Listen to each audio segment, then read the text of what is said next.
I'm Mary Berry, and in this series I'll be sharing some of my best foolproof secrets with you. I think it's really important to have a selection of trusted recipes that you know will never let you down. No matter what the occasion, I will show you how to make it simple. From my delicious ideas for lazy days, Here, Darling, a treat for you. I could get quite used to this. Very nice. to moments when you need a little comfort, Life doesn't get better than that. and stylish treats to delight your guests. Today, it's foolproof recipes for those days when you're simply run off your feet. Maybe I should have chosen a bigger spoon. It really is absolutely delicious.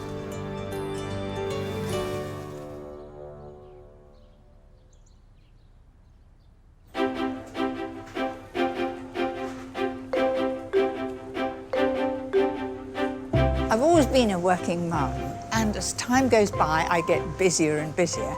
And my mantra has always been, get organised and try and do things ahead. Today, I'll be preparing some dishes that when I'm very short of time and run off my feet, that I can get together in no time.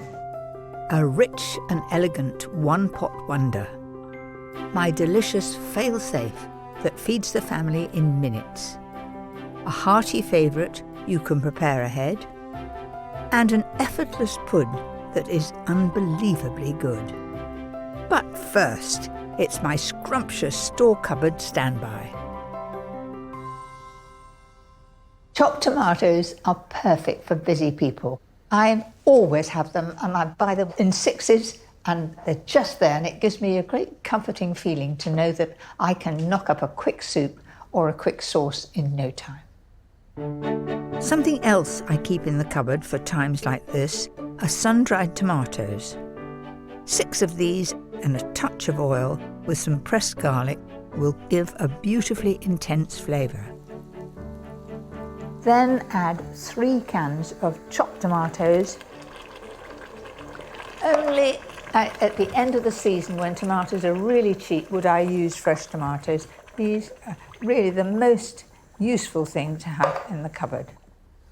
And a real foolproof tip is to add some sugar. The sugar brings out the flavour of tomatoes. Even if I'm grilling tomatoes, I just put a little sprinkle of sugar. It just gives it extra flavour, as well as a bit of pepper and salt.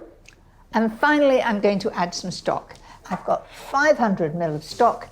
Now, you may not have fresh stock. If not, use a stock cube. Now, what I've got to do is give that a good stir, bring it to the boil and simmer it for 10 minutes.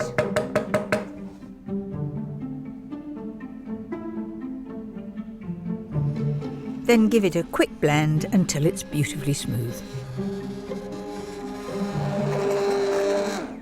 That's it. I've managed to get none of the tomato on my shirt. Some milk and double cream will make it lovely and rich. If you want it less rich, put all milk in. If you want it very rich and special, all cream. Look at that colour. It's most tempting. Maybe I should have chosen a bigger spoon. It really is absolutely delicious.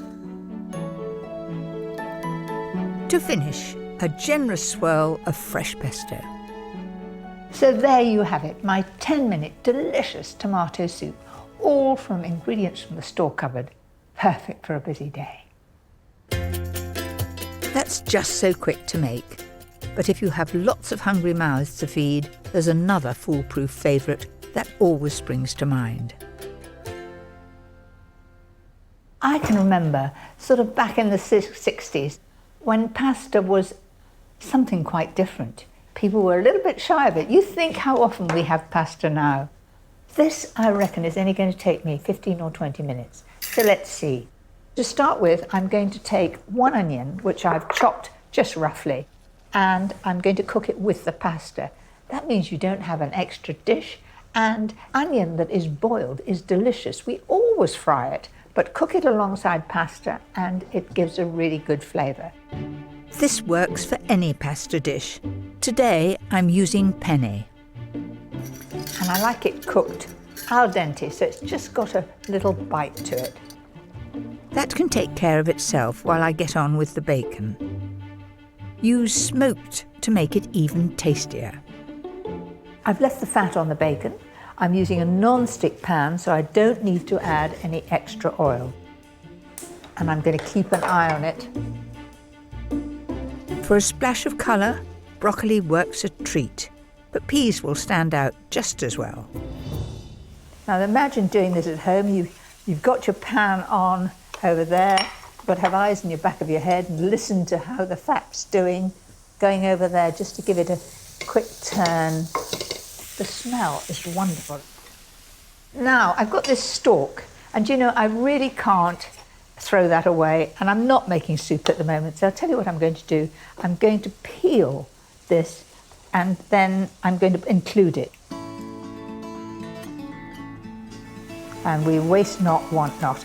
And I hope I come across these nice crunchy bits. That's it. Let's have a look at that pasta.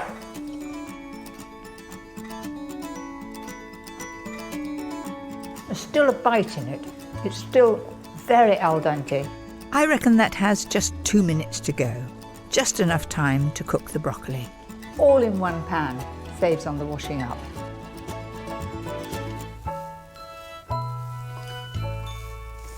Now, can you see that's just taking colour, and that's how I want it to be. That's it. A clever way to keep the broccoli vibrant is to give it a quick rinse in cold water. Now add the pasta to the bacon so it can take on that lovely smokiness. I love the bright green of the broccoli, and then the little sparkling jewels of tomatoes. Already that's looking special, isn't it? Bring it all together with a carton of basil pesto, shop bought of course, when time is tight. It's a matter of getting everything really piping hot, but it does look so tempting. All these lovely colours. Now you think this has got no sauce to go with it. It's all done in 2 pans in a very short time. A scattering of toasted pine nuts and parmesan shavings finish it off. So there you have it, my express bacon and pesto pasta. Perfect when you're in a hurry, and a lovely dish for the family supper.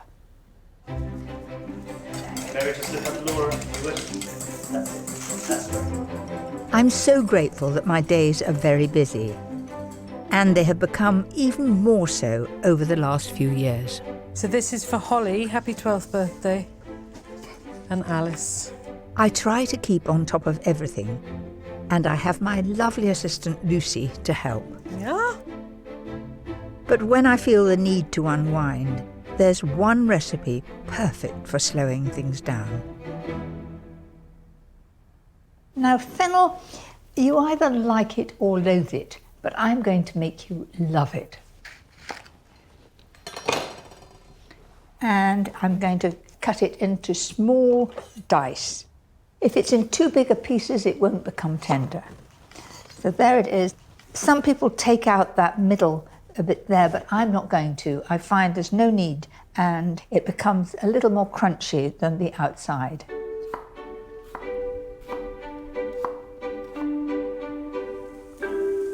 That's it. Now I'm going to just give that a turn. Now I'm going to add some garlic. Then I'm going to add the rice. This is round rice. It's not pudding rice. It's arborio rice, or sometimes known as risotto rice. Then we need to add some wine, very important, a white wine, and I'm going to add 300 ml. And this is a new bottle, and I know just about where my finger should be, how far we should go down. So 300 ml. Tiny drop more.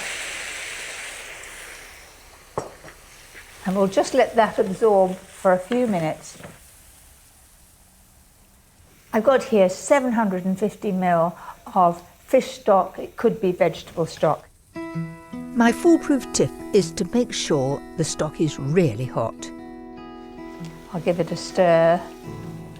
The rice will absorb it much quicker and it won't overcook. It is important to add it little by little, and the total time from when you start adding the stock, it will be about 20 minutes. Slowly, carefully, and make sure it's all absorbed. This is the bit I find very relaxing, perfect after a busy day.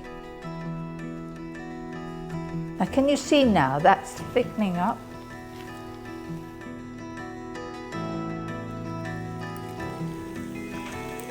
That is perfect. There's still a little bite into it, but I've got other ingredients to add and it'll need a few more moments longer. Some peas, lemon juice, and for that touch of class, generous chunks of succulent salmon. But you could always use prawns or chicken if you prefer. Now you'll notice that the salmon is at once changing colour from that shiny pink to an opaque pink. And it takes no time to cook at all. For sheer luxury, add 3 tablespoons of creme fraiche and some grated parmesan. And finish with some fresh tarragon. It's just the right consistency. You can see that it's sort of creamy, and I'm keeping the fish whole.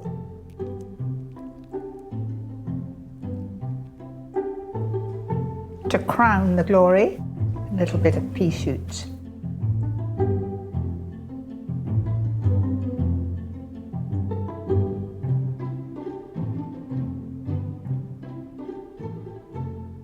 You know, there's plenty of body in the middle of that rice. It's just cooked, it's lovely and creamy.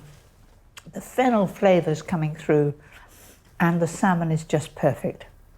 I don't just like it, I love it, and I'm going back for another one.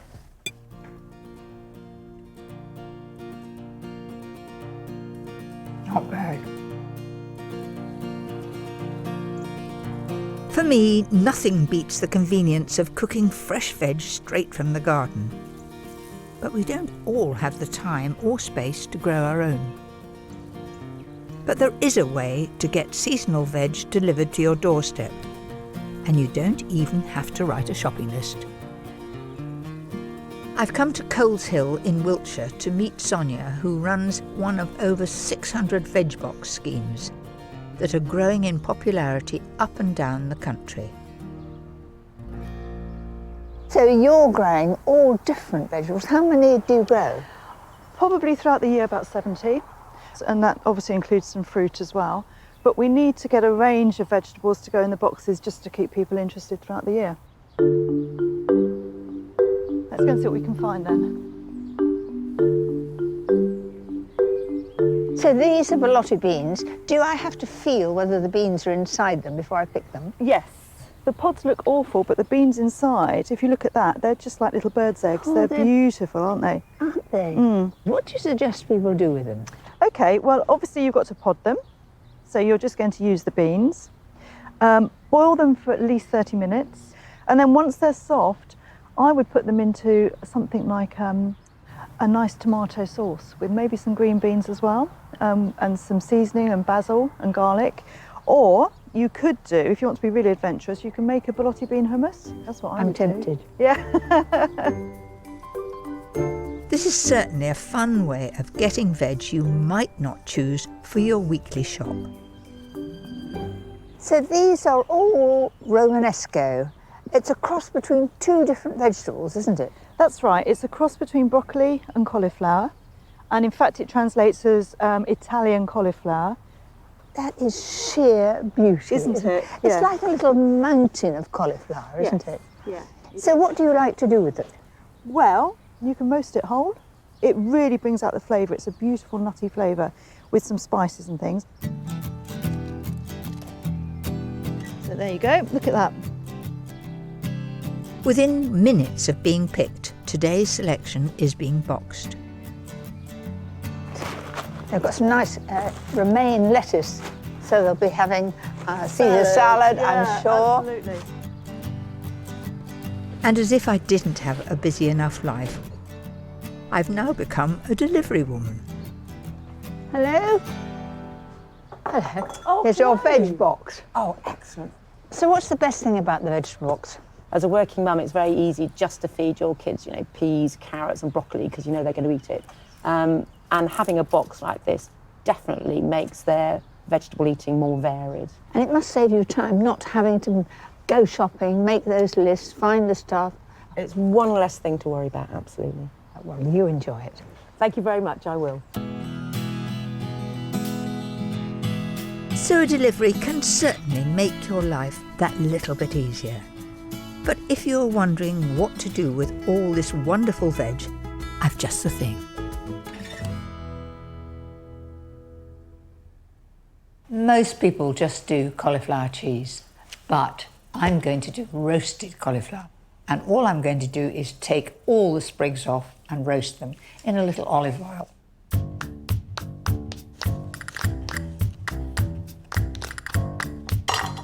Then just pull off each of the heads.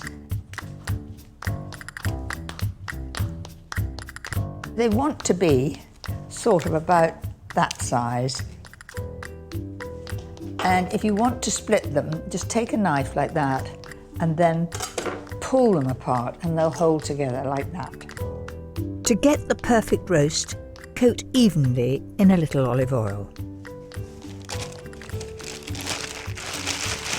You could do this in a bowl, but on the other hand, somebody's got to wash up the bowl, and we're all in for saving time.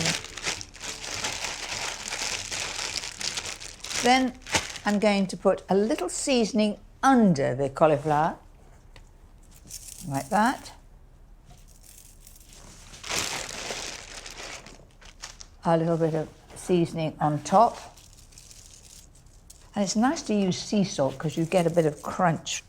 So nothing could have been simpler than that. All it's got to do is to roast now, and that wants to go in a really hot oven, a fan oven 200, and it'll take about 30 minutes. While the oven works its magic, I'll show you the quickest dressing imaginable. Lemon juice, olive oil, seasoning, and a few capers. I love capers, they seem to go very well with cauliflower. Then some chopped parsley, and just whisk that together. That's the dressing, really very easy. For me, it's just a little on the sharp side. Maybe you like dressings sharp, but I like them a little on the sweet side, so I'm going to just add a little sugar to that. Just caster sugar.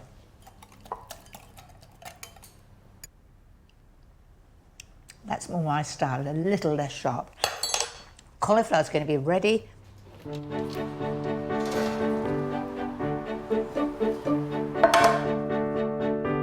Coat the roasted collie with the dressing. That has got a lovely shine to it now. And I'm just going to tip that while it's piping hot. Doesn't that look gorgeous? Something totally different, very quick to do, and oh so simple. This is so good, I love it on its own. But if you're making the family supper, why not try it with these, which can be prepared ahead to make life easy. First of all, the stuffing. Take 350 grams of sausage meat and liven it up with chopped thyme, parsley, lemon zest and parmesan. And I can see it's well mixed because the parsley is evenly throughout. So I've got the chicken thighs here. Now you can buy chicken thighs without bone-in. In some regions you may find that you have to have it with the bone-in, so I'll just show you how easy it is to take that bone out. There it is in the middle there. So if you just do even strokes down either side of that bone,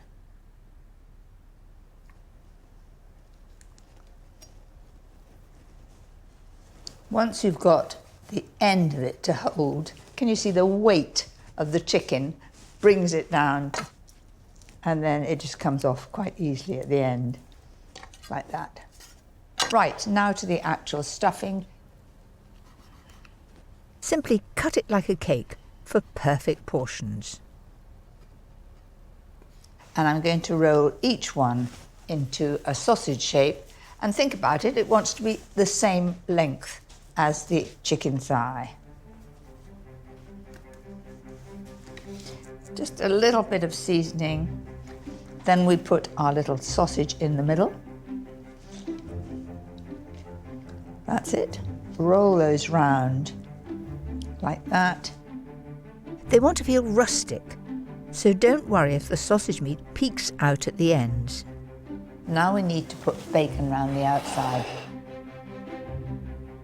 and make sure that it's really well wrapped round underneath.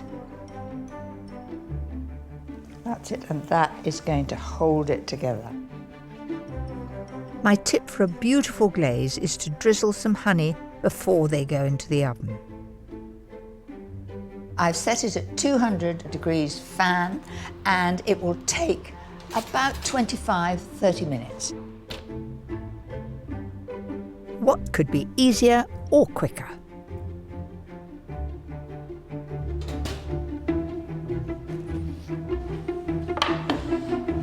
I'm well pleased with that. Gorgeous colour. You know, looking at all of those, we always have sort of beef burgers in buns. Wouldn't that be absolutely delicious in a bun? I think I'd really enjoy that. Perhaps a bit of chutney underneath. And look how a wonderful colour that bacon's become. It looks very special. You can prepare it ahead, and gosh, it's good to eat.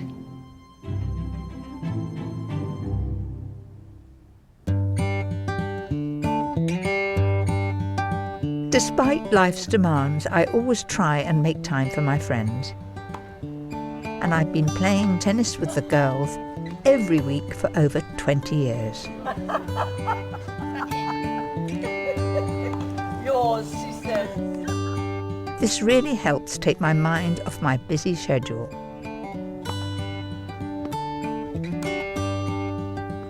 But when we've tired ourselves out, I love serving up a special treat.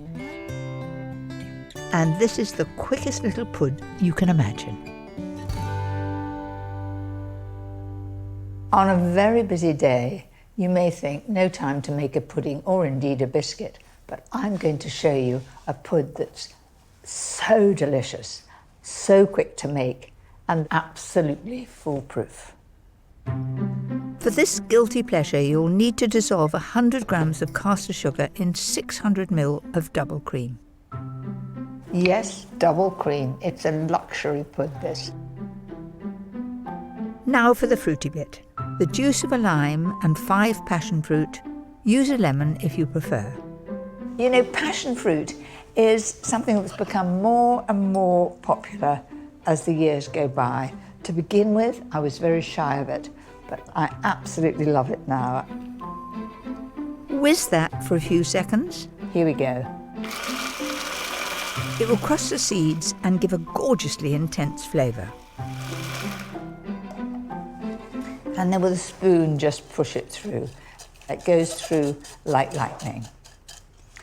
Right, now I'm going to have a look at that cream. For a lovely smooth texture, there must be no trace of sugar. So in goes the lime juice and then the passion fruit juice. Give it a stir, and as you do it, you see it is thickening. It's a reaction of the lime thickens the cream instantly, and the passion fruit also helps too. This is very rich. You certainly don't want big sundae glasses to fill because it would just be too much. So these little glasses I think are great. They need to go in the fridge for 3 to 4 hours to set firmly. See, there's a real wobble now, and I'm going to make a special, very quick biscuit to go with them. First of all, a little flour on the table. Roll out half a block of all butter puff pastry. And I'm aiming to get this about 8 inches across. Don't panic if it starts to stick. Some cling film will save the day. And keep rolling until it's really, really thin. Imagine you're making something like millefeuille. That wants to be just as thin as this too. And because puff pastry rises in flaky layers, you'll get a really crisp, thin biscuits. That's it. Now, I want to have squares of 4 inches. So to get a square, you just fold it over like that. Okay? And then another square on the way down. Like that. And like that. And then for my triangular biscuits, you just cut each square into 4. Nothing could be simpler, could it? For a delicious topping, just brush with egg white and sprinkle evenly with a mix of lemon zest and sugar. So really, so quick, easy, simple to do. You haven't even made the pastry. Now these need very careful baking. I've set the oven at 180 centigrade and they take about 8 to 10 minutes because they want to be a very pale golden on the outside. If they're brown, they'll be better. So you've been warned.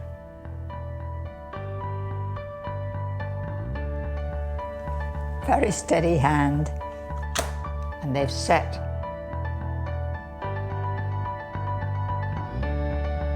Finish them off with a dash of passion fruit. Now those are perfectly baked. They're a lovely pale golden brown colour and really original. I think they're winners, especially for the girls' lunch.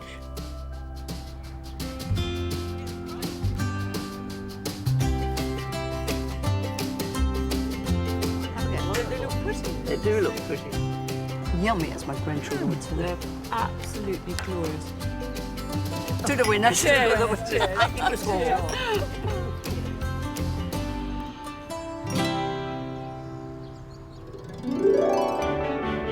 Next time, it's my foolproof recipes for days when you want to show off. It's absolutely delicious. Very summery. There's absolutely no calories in here whatsoever.